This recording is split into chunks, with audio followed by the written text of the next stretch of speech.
Buenas tardes, soy Stanley Ardón y esta tarde les vamos a hablar acerca del levantamiento campesino.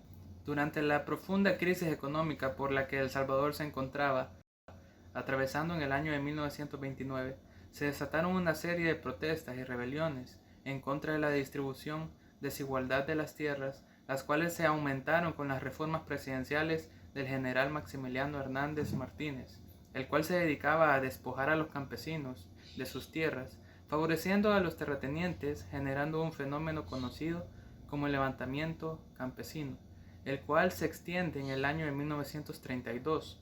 ¿Qué fue el levantamiento campesino? Fue una mezcla entre protestas e irrupción que acabó en etnocidio. Se conoce como etnocidio la destrucción de la cultura de un pueblo. Este concepto para referirnos a la liquidación de las culturas indígenas.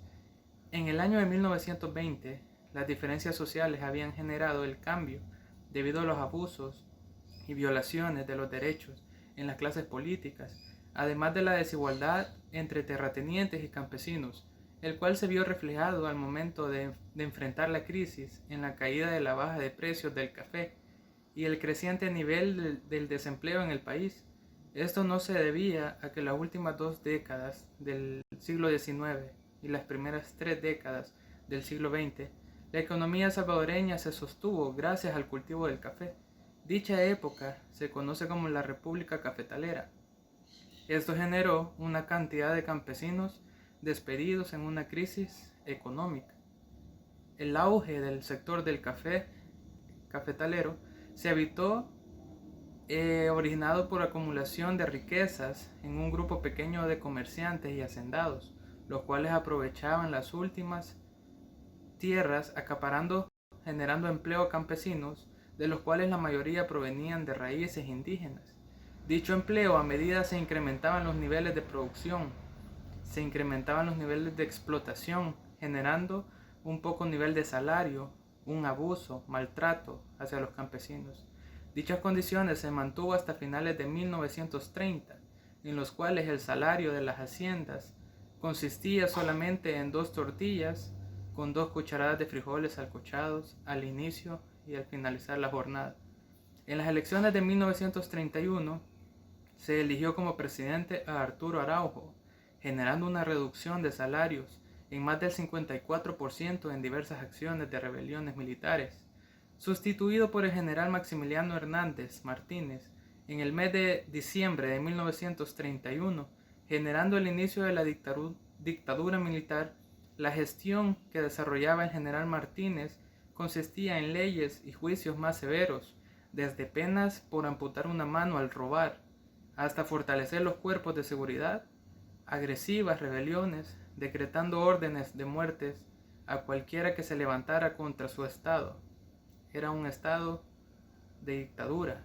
El 22 de enero de 1932, los campesinos se organizaron, formaron una rebelión en contra del régimen y ejército, cansados de explotación laboral y la vulnerabilidad de sus condiciones de vida, armados con machetes, generaron ataques en contra de las haciendas de los terratenientes y varios cuarteles, teniendo como resultado el control de algunas poblaciones, como ciudades como Huayúa, Nahuizalco, Tacuba e Izalco, mientras los cuarteles de las ciudades de Aguachapán, Santa Tecla y Sonsonate resistieron las rebeliones, manteniendo las condiciones de servicio al gobierno nacional, generando un resultado de 20 civiles y 30 militares caídos, ganando territorios y sacando los establecimientos comerciales, y obligando a entregar títulos de propiedades, haciendo las primeras ciudades tomadas como Huayúa, donde se perpetuó el asesinato del terrateniente Emilio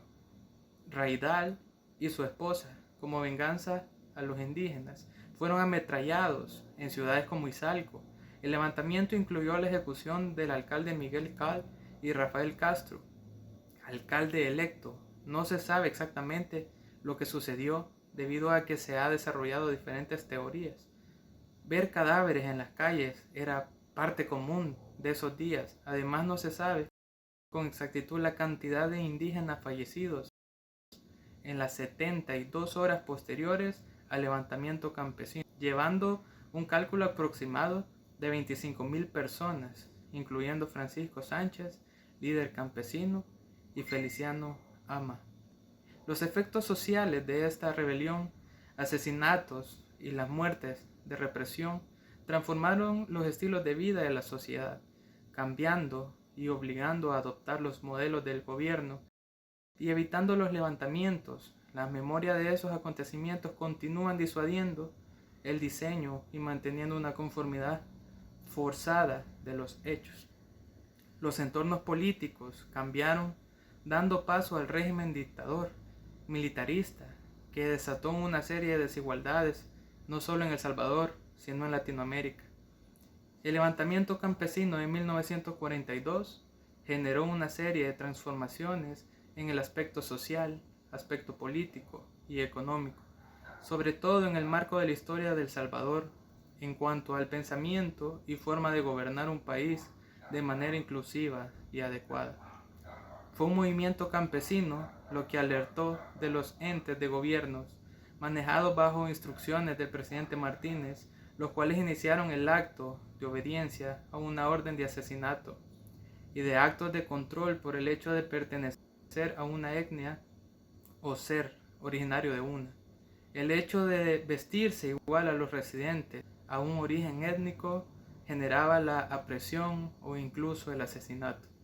El Salvador es grande y trabajador, con una historia trágica y conmovedora, pero salimos adelante. Que Dios bendiga a El Salvador.